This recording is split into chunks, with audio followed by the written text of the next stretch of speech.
Breaking news చూస్తున్నారు.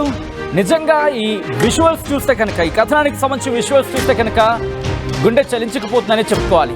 ఎందుకంటే పుణ్యస్నానాలకు వెళ్ళి పుణ్యస్నానాలు ఆచరించిన తర్వాత రైల్లోకి తిరుగు ప్రయాణం అయ్యే సందర్భంలో కావచ్చు, లేకపోతే రైల్లోకి ఎక్కే క్రమంలో కావచ్చు, ఆ దృశ్యాలు చూస్తే కనుక నిజంగా హృదయ విదారకమైన దృశ్యాలు. ఎందుకంటే ట్రైన్లో కూర్చున్న వాళ్ళు ఎటువంటి ఇబ్బందులు పడుతున్నారు, బయటన ట్రైన్స్ లేక.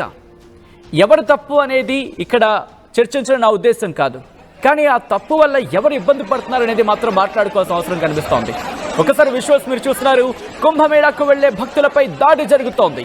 బీహార్లోని మధుబని రైల్వే స్టేషన్లో ఘటనకు సంబంధించి విజువల్స్ మీరు చూస్తున్నారు. ఎందుకు వెళ్ళాలనుకుంటున్నారు? మీరు అనుకుంటున్న ఉద్దేశం ఏంటి? కానీ మీరు చేస్తోంది ఏంటి?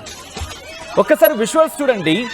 ట్రైన్స్ డోర్స్ తీయలేదని ఏసీ కోచ్ల అద్దాలు ధ్వంసం చేసేస్తున్నారు. కోచ్ల గ్లాసులు ధ్వంసం చేస్తున్నారు. ఆ కోచ్ల గ్లాసులు ధ్వంసం కావడంతో పలువురు ప్రయాణికులు తీవ్ర ఇబ్బందులు పడుతున్నారు. స్టేషన్లో ప్రయాణికుల రద్దీని గమనించి డోర్ తీయలేదు రైల్లోని ప్రయాణికులు. అయితే అసహనంతో ఏసీ భోగీల అద్దాలు పగలగొడుతున్నారు. కిటికీల నుంచి రైల్లోకి ఎక్కే ప్రయత్నం చేస్తున్నారు. సోషల్ మీడియాలో ఈ వీడియోలు విజువల్లు వైరల్గా మారాయి.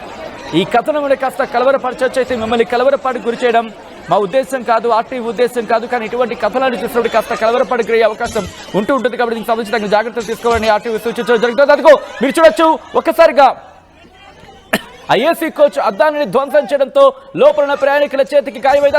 అదుగో మీరు చూస్తున్నారు. అద్దాలు ధ్వంసమైపోయి ఒక్కసారిగా అక్కడ ప్రయాణికులందరూ అటాక్ చేశారు. అక్కడ ప్రయాణికులకు సంబంధించి ఆ రైల్వే స్టేషన్ ఉన్న వాళ్ళందరూ, వాళ్ళకి ఇన్ఫాక్ట్ వాళ్ళు కుంభమేళా నుంచి రిటర్న్ అవుతున్న వాళ్ళు కావచ్చు, అయితే కుంభమేళాకు వెళుతున్న వాళ్ళకి సంబంధించి కుంభమేళాకు సంబంధించిన ప్రయాణికుల మీద లోపల ఉన్న ఏసీ కోచ్లు అప్పటికే మీరు చూస్తే పూర్తిగా కిక్కిరిసిపోయింది. కొంతమంది ఆల్రెడీ ట్రైన్ డోర్స్ తీసుకుని లోపలికి వెళ్ళిపోయారు. మీరు చూస్తే కనుక లోపల నుంచి బయటకు తీసిన విజువల్ అది. అప్పటికే అద్దంకి కన్నం పెట్టేశారు. అద్దం కనబడి కొంతమందికి అయితే కిటికీల నుంచి మొహం మీద నీళ్లు కొట్టేస్తున్నారు, కిటికీలు తీయట్లేదని. ఆ భయానికి కొంతమంది తలుపులు వేసేసుకున్న పరిస్థితి మీరు చూస్తున్నారు. ఇది బీహార్లో ఘటనకు సంబంధించి విజువల్స్గా తెలుస్తున్నాయి కొన్నిటికి సంబంధించి. కానీ ఒక్కసారి అక్కడ ఎటువంటి పరిస్థితి ఉందో చూద్దాం.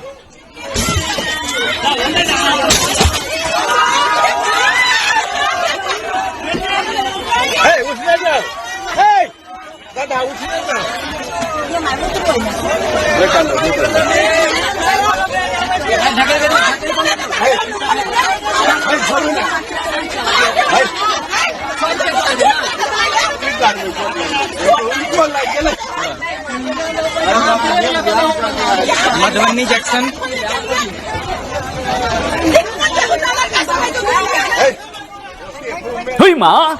ఇది లోపల రియాక్షన్.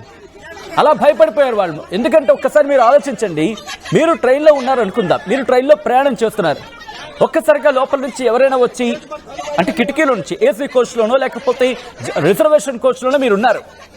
ఆ కిటికీ అద్దాలు పగలగొట్టి, ఇంకా కొన్ని విజువల్స్ మీరు చూడలేదేమో, బహుశా ఆ విజువల్స్ నేను మీకు చూపించలేకపోతున్నాను. కొన్ని ఇంకా చాలా దారుణంగా ఉన్నాయి. ఎమర్జెన్సీ డోర్స్ ఉంటాయి కదా, ఎమర్జెన్సీ డోర్స్, వాటిని ఏకంగా చేతులతో లాగేసి వాటిని ఒక విధంగా చెప్పాలంటే బోగీని పెకలించేశారనేది చెప్పుకోవాలి. విజువల్ చూడండి, ఆ ఫ్రేమ్ మొత్తం విరిగిపోయింది. అద్దం పగలగొట్టేశారు. లోపల కూడా భయభ్రాంతులకు గురయ్యారు. అసలు మనం వెళ్ళాలనుకుంటుంది అక్కడికి, మనం చేస్తోంది ఏంటి? పాపాలని ప్రక్షాళన చేసుకోవడానికి అక్కడికి వెళుతున్నామా, లేకపోతే మరింత పాపాన్ని మూట కట్టుకుంటున్నామా? బహుశా ఈ మాట అంటే కొంతమంది కలవరపడి గురవచ్చు. కానీ ఆలోచించే ప్రయత్నం చేయండి. ఆధ్యాత్మికంగా వెళుతున్నారు. అక్కడ పరిస్థితిని అర్థం చేసుకొని మిగతా వాళ్ళకి ఇబ్బంది కలగకుండా ఆధ్యాత్మికంగా వెళ్ళి ఇలా వచ్చి యువత వాళ్ళకి ఇబ్బంది కలగకుండా మనం వ్యవహరించాలి అని అనుకుంటే కనుక ఇటువంటి ఇబ్బందికర వాతావరణం జరగదు. కానీ చేస్తుంది ఏంటి?